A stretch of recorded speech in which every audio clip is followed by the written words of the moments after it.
नमस्कार दोस्तों, मैं हूं दिनेश के वोरा, आपको दोस्त और होस्ट स्वागत है आपका न्यूज टाइम के इस मंच पर। दोस्तों, डगर तो जिंदगी की हमेशा ही कठिन रहती है, इसमें तो कोई डाउट नहीं है। और जो एनडीए की डगर इस समय है, अब मोदी सरकार तो चली गई, एनडीए सरकार आ गई। अब तो एनडीए तो एक तरह से दफन पड़ा हुआ था। पहले 5 सालों में 5 साल 5 गज नीचे था, 5 फुट नीचे था कब्र में। दूसरे दौर में 10 फुट नीचे चला गया। अब बचा क्या था? कंकाल तंत्र। उसको बाहर निकाला गया, नहलाया धुलाया गया और आपको बताया गया कि एनडीए जिंदा है। हमें तो 10 सालों में एनडीए का शब्द भी सुनने को नहीं मिला। मुझे तो ये भी नहीं पता कि एनडीए का कोई संयोजक भी था। हमने कभी एनडीए की बैठक होती भी नहीं देखी। तो कभी कुछ हुआ ही नहीं है, तो अचानक से एनडीए रीसर्फेस हो गया। चलिए, अच्छी बात है। राजनीति में मतलब की राजनीति है, जब जिससे पाला पड़े, ठीक है। अब यहाँ पर बहुत सारे प्रश्न उठ रहे हैं। हमारा एकमात्र चैनल ऐसा रहा जिसने आपको कभी भी सनसनीखेज खबरें नहीं दी। आपसे ये नहीं कहा कि सुबह बाजी पलट जाएगी। हमने न्यूज टाइम पर कभी आपसे नहीं कहा कि नीतीश और नायडू पलट चुके हैं और रात में सरकार किसी और की बन गई। हमने नहीं कहा आपसे। हमने आपसे ये भी नहीं कहा कि ये दोनों अब चंद दिनों के मेहमान हैं और हो सकता है हफ्ता 10 दिन चले। हमने आपसे ये भी नहीं कहा। हमने कोई भी सनसनीखेज जो एक टाइटल्स होते हैं आपको नहीं दिए हैं, ना ही हमने वो खबर दी है। हम ये मान के चलते हैं कि भारत के इतिहास में एक 13 दिन की सरकार थी अटल बिहारी की, लेकिन ये सरकार 13 दिन की सरकार नहीं है। ये लंबे चलेगी। अब 6 महीना होगा, 1 साल होगा, अभी तो हनीमून पीरियड है। तो 2024 के अंत तक तो मुझे इसको कोई खतरा नजर आता नहीं है। ये चलती रहेगी विरोधाभासों के बावजूद और जो भी अंतर्कलह होंगी उसके बावजूद, क्योंकि वर्किंग मेजोरिटी इनके पास है। दबाव होंगे, लेकिन अब टेस्ट इस बात का है कि मोदी जी कितना दबाव झेल पाते हैं या इनके एलाइज कितना दबाव डाल पाते हैं, इस पे भी डिपेंड करेगा। हो सकता है मोदी इस टाइम इस बात की तैयारी में है, जैसे मैंने अपना प्रोग्राम कल भी किया था, कि वाईएसआर कांग्रेस के 4 एमपी खरीदने की तैयारी पूरी हो चुकी है। अगर 293 में से हम कुल मिला के 30 सीटें निकाल दें, चंद्रबाबू की और खासतौर से जेडीयू की, 2 जनसेना भी उसके अंदर है, तो 30 होती है, तो भी 263 है। 4 इनके पास वाईएसआर के सांसद आ रहे हैं, ये कंफर्म खबर होती जा रही है। हनुमान बेनीवाल ऑलरेडी पृष्ठभूमि बना चुके हैं एनडीए में वापस जाने की, क्योंकि उनको एमओएस मिलने जा रहा है, ये भी खबर है।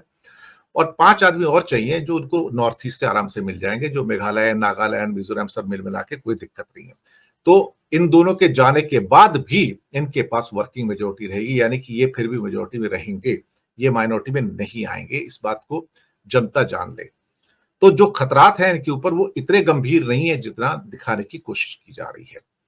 हाँ, डगर थोड़ी, क्या कहते हैं कि कठिन जरूर है, लेकिन कहीं ना कहीं ऐसा लगता है कि हो सकता है बहुत सारे जो कॉन्टेंशियस इश्यूज हैं, जिसमें यूनिफॉर्म सिविल कोड हो गए, या कोई बड़े लैंड और लेबर रिफॉर्म्स हो गए, या कोई और स्ट्रक्चरल रिफॉर्म्स हो गए, फाइनेंशियल रिफॉर्म्स हो गए, हो सकता है उसको सरकार फिलहाल अब ठंडे बस्ते में डालेगी थोड़े टाइम के लिए, और एनआरसी वगैरह को, और कहेगी जो वर्किंग हमारी चीजें हैं वो तो करते चलो आराम से। तो इंडस्ट्री को बढ़ा देंगे, इकोनॉमी को बढ़ा देंगे, बाकी चीजें कर लेंगे। नई न्याय संहिताएं भी आ रही हैं। तो ये सब होने के बाद हमने ये पाया कि फिलहाल इस सरकार को खतरात कम नजर आ रहे हैं। बातचीत करने के लिए हमारे साथ राकेश अचल जी हैं। कुछ और मेहमान जुड़ेंगे शायद कुछ और देर में, तो उनका इंतजार करेंगे। सर, आपका स्वागत है। राकेश जी, हालात एनडीए के लिए इतने बुरे हैं नहीं जितना कई जगह दिखाया जा रहा है या दिखाने की कोशिश की जा रहा है। फिलहाल तो उनकी शुरुआत काफी पुख्ता ग्राउंड पे हुई है और वर्किंग मेजोरिटी तो है उनके पास। हालांकि कई लोग कह रहे हैं कि इंडिया गठबंधन की नैतिक विजय हुई है, लेकिन नैतिक विजय और फैक्चुअल विजय में दोनों फर्क होता है। फैक्चुअल विजय तो इन्हीं की है। नैतिकता तो सही है, अपनी जगह पे होनी भी चाहिए, लेकिन सरकार तो उनकी है। ये भी एक कड़वा सच है, हमें स्वीकार करना पड़ेगा। राकेश जी। धन्यवाद दिनेश जी। देखिए, नैतिकता और अनैतिकता का ये जो युद्ध नहीं था, ये युद्ध था हकीकत का, संविधान को बचाने का।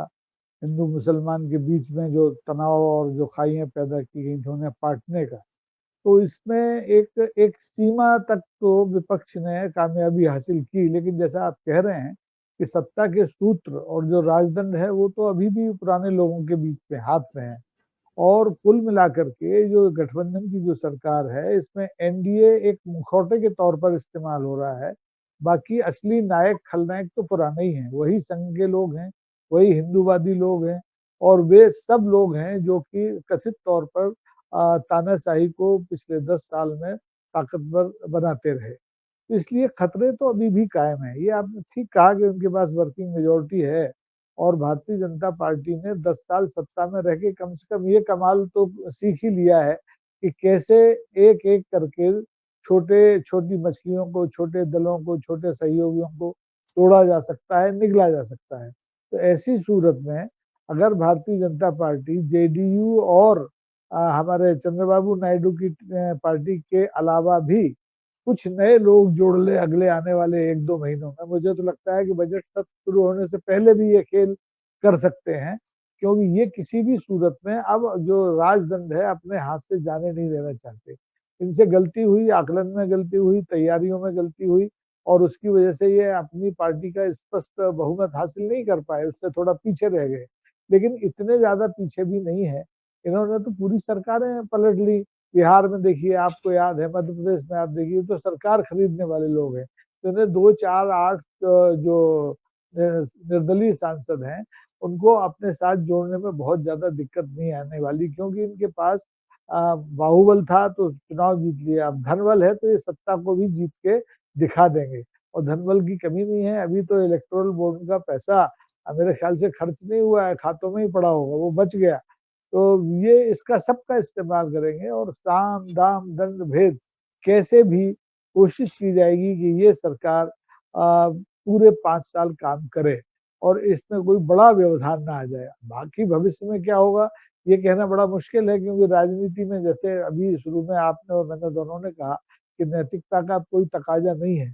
कब इंडिया गठबंधन का पलड़ा भारी हो जाए, कब इनका पलड़ा नीचे चला जाए, तो ये तो संभावनाओं की, अटकलों की बात है। लेकिन जो वास्तविक स्थिति है उसमें तो यही है कि ये सरकार बन गई है, ये सरकार चल रही है और इस सरकार का सबसे बड़ा जो मकसद, हिडन मकसद था, वो सामने आ रहा है।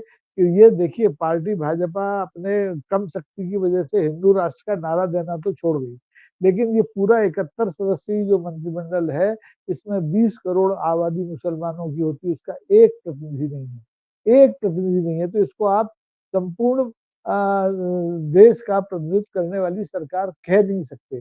लेकिन कोई इस पर उंगली नहीं उठाएगा, क्योंकि इन पार्टियों ने, भाजपा ने और उसके सहयोगी दलों ने तो मुसलमानों को टिकट ही नहीं दिए, तो बेचारे जीत के कैसे आते, सरकार में उनकी हिस्सेदारी कैसे होती। और ये बहुत बड़ी विसंगति है कि एक बड़ी आबादी का कोई प्रतिनिधि सरकार में ना हो, उनकी बात करने वाला कोई ना हो। तो ऐसे में मुझे डर लगता है कि संसद में वही परिदृश्य फिर से न दिखाई देने लगे जो विधूड़ी के मुंह से, श्री मुख से इस देश में सुने थे। जी सर, केरल से आए खासतौर से गोपी सुरेश फिल्म स्टार हैं, केरल मलयालम फिल्मों के बड़े स्टार हैं, तो अपनी स्टार अपील के कारण त्रिशूर से चुने गए वो। अब उनको मंत्री पद की शपथ दिला दी गई। आज उन्होंने कह दिया भाई मैं तो मंत्री पद में नहीं रह सकता, मेरी तो फिल्में सफर करेंगी और मेरे टीवी जो प्रोग्राम सफर करेंगे, तो मैं तो अभी प्रधानमंत्री से कह दिया कि मुझे मुझे अपने पद से मुक्त कर दो। भाई, अगर आपके पास इतना टाइम नहीं है तो आपने इलेक्शन ही क्यों लड़ा? अगर आप जिम्मेदारियों के लिए तैयार नहीं थे तो फिर अचानक से आप एमपी इलेक्शन में आपने फाइट करके दूसरों के जो चांसेस कुछ हो सकते थे केरल से किसी और व्यक्ति के, उसके चांसेस क्यों किल किए? अजीब सी कहानी है। 24 घंटे भी नहीं हुए और पासा पलट दिया। गोपी सुरेश जी ने कहा कि मैं तो नहीं बनना चाहता, अब मैं मुक्त होना चाहता हूं क्योंकि मेरी फिल्में मेरा वेट कर रही हैं and I have to go back to my movies. थोड़ा अजीब नहीं लगता सर राकेश जी? देखिए, कल मैं जब शपथ ग्रहण देख रहा था तो उसमें सुरेश बाबू की एंट्री बड़ी धमाकेदार थी। बड़ी बड़ी गलमुच्छें जो दक्षिण के अभिनेताओं की होती हैं और सफेद दाढ़ी और बड़ा आदम कद था उनका, तो बड़े अलग से आकर्षित कर रहे थे वो। और उन्हें शायद माननीय प्रधानमंत्री जी ने इसलिए मंत्री बनाया हो कि उनके पास एक लाल बत्ती की कार होगी, तो उस बहाने से प्रधानमंत्री जी और उनकी संगठन और उनकी सरकार के लोग जब तक जाके केरल में दौरा कर लेंगे और उनको वो जो राजकीय सुख सुविधाएं हैं वो मिल जाएंगी। लेकिन सुरेश भाई ने ये मंत्री पद ठुकरा करके इन सारी योजनाओं पर पानी फेर दिया। निश्चित तौर पर सुरेश जी उस अंचल के, उस भाषा के, उस संस्कृति के एक बहुत बड़े कलाकार हैं और वो राजनीति के लायक नहीं है, लेकिन उन पर राजनीति शायद इसलिए उन पर डाली गई कि वो भी कहीं ईडी सीबीआई के चक्कर में ना फंसा लिए जाएं, इसलिए उन्होंने भी उस समय शायद हाँ कर दी कि मैं चुनाव लड़ूंगा। लेकिन उन्होंने जब अपना अंतर्मन टटोला होगा तो उन्हें लगा होगा कि राजनीति में जिस ढंग से पैसा कमाया जाता है उस ढंग से शायद वो पैसा नहीं कमा पाएंगे, और अभिनय के जरिए जो उन्हें समाज में मान्यता मिली है, जो वैभव मिला है, जो यश मिला है, वो शायद इससे कम कम हो जाए। क्योंकि इनकी राजनीति तो सांप्रदायिकता की राजनीति है और वहां फिल्में सांप्रदायिक आधार पर नहीं बनती है। अगर सुरेश के ऊपर सांप्रदायिक होने का ठप्पा लग जाएगा तो उनका पूरा करियर चौपट हो जाएगा। तो उन्होंने जो किया अच्छा किया और समय रहते कर दिया। अगर वो कुछ दिनों बाद ये करते तो लगता ये आरोप एनडीए पे आता कि एनडीए वालों ने उनको बरगला लिया होगा। लेकिन अच्छा हुआ कि समय रहते उन्होंने ये पद ठुकरा दिया और माननीय प्रधानमंत्री जी को भी समझ में आ गया कि अभी भी जमीर वाले लोग हैं जो राजनीति में फिट नहीं होते, तो मना करना भी जानते हैं, सत्ता को ठुकराना भी जानते हैं। जी एक प्रश्न और है, उससे फिर मैं तमकीन जी के पास आऊंगा बाद में। उड़ीसा में नया मुख्यमंत्री आएगा भारतीय जनता पार्टी का, और मेरा सुबह एक बहुत विस्तारित एक एपिसोड आया है, काफी बड़ा एपिसोड है। दरअसल कल जब मैंने लिस्ट देखी तो सबसे पहले मैं चौंक गया जब मैंने उसमें धर्मेंद्र प्रधान का नाम देखा। तो मैंने कहा इनका पत्ता तो कट गया भैया उड़ीसा से। अब इनको केंद्रीय मंत्रिमंडल लिया, इसका मतलब इनका पत्ता कटा। क्योंकि मेरे पास इंफॉर्मेशन थी, अनुमान है मेरा, वो अभी तक तो अनुमान है, कोई और भी हो सकता है, कि संबित पात्रा तो बन नहीं सकता और ना ही अपराजिता सारंगी बन सकती हैं। तो एक ही चेहरा है जिसको ये प्रमोट किया जा सकता है, वो है गिरीश चंद्र मुर्मू। जी ये हैं मयूरभंज में पैदा हुए एक उड़िया आईएएस अफसर, जो जब सीएम थे मोदी जी तो उनके एक्चुअली सेक्रेटरी थे, पीएस थे वो। और साथ में उनके मेजर, उनकी पूरी लाइफ का अगर कोई कहे कि सबसे बड़ा ट्रबल शूटर कौन है तो वो मुर्मू है, गिरीश चंद्र मुर्मू है सर। वो एक बेसिकली पिछले 30-40 साल से तो उड़िया तो भूल ही गए और गुजराती बन गए सारे के सारे। 2002 के दंगों में बचाने का सारा काम मोदी जी को मुर्मू का था सर। मुर्मू हर मुसीबत पे उनके साथ रहे, गिरीश चंद्र मुर्मू सर। और हालात ऐसे पैदा हो गए, आदिवासी तो थे, कि बाद में जैसे 2014 के अंदर मोदी जी आते हैं दिल्ली में तो तुरंत वो पीएमओ के अंदर आ जाते हैं, officer on special duty, immediately Gujarat से निकलकर। उसके बाद इन्हें 2019 से 2023 तक सीएजी का चीफ बनाया जाता है ताकि वो सारी रिपोर्ट्स जो मोदी जी के खिलाफ है उसको रोक दिया जाए, कोई भी क्या कहते हैं कलंक वहां से बाहर ना निकले। तो 2019 से लेकर 2023 तक गिरीश चंद्र मुर्मू जो है सीएजी रहते हैं भारत के, और उन्होंने कोई एडवर्स रिपोर्ट जो थी सीएजी की बाहर नहीं आने दी। जब 370 हटा और सत्यपाल मलिक जी को हटाया गया तो पहला लेफ्टिनेंट गवर्नर गिरीश चंद्र मुर्मू को बनाया गया सर। गिरीश चंद्र मुर्मू का एक मेजर काम था कि गुजरात में बैठ के वहां के उद्योगपतियों को मदद करना और ये कहना कि तुम्हारे जो बिजनेस है सब जगह जा सकते हैं, इवन उड़ीसा में। पांड्यान ने वैसे उनको तेल लगा के रखा हुआ था क्योंकि सारे जो टेंडर थे वो दे दिए थे तमिलियन कंपनी को। अब भारत में खनिज पदार्थों में नंबर 1 स्टेट जो है, जो टॉप के 1 और 2 स्टेट्स हैं, उसमें उड़ीसा आता है। तो जल जंगल जमीन का बहुत मसला है वहां पर, और वहां पर अडानी और वेदांता की बहुत बड़ी नजर है वहां के सारे लाखों एकड़ की जमीन पर, जहां से वो मिनरल ओर्स निकाल सके और जंगल की वेल्थ को एक्सप्लॉइट कर सके। उसके लिए सबसे बेहतरीन आदमी इसमें जो है इनके पास, वो है गिरीश चंद्र मुर्मू, जो उड़ीसा में जाके भूमिपुत्र होके मुख्यमंत्री बन के, लेकिन गुजरात का एजेंट बन के काम कर सकता है क्योंकि वो मूल रूप से गुजराती बन चुके हैं। मोदी जी को सूट करता है, तो उनका ट्रबल शूटर भी है, उनके सारे काले कारनामों को छुपाने वाला भी मुर्मू है, और एक किस्म से मोदी जी को सूट करेगा। जब मैंने देखा धर्मेंद्र प्रधान नहीं आ रहे हैं तो मुझे लगा ये है।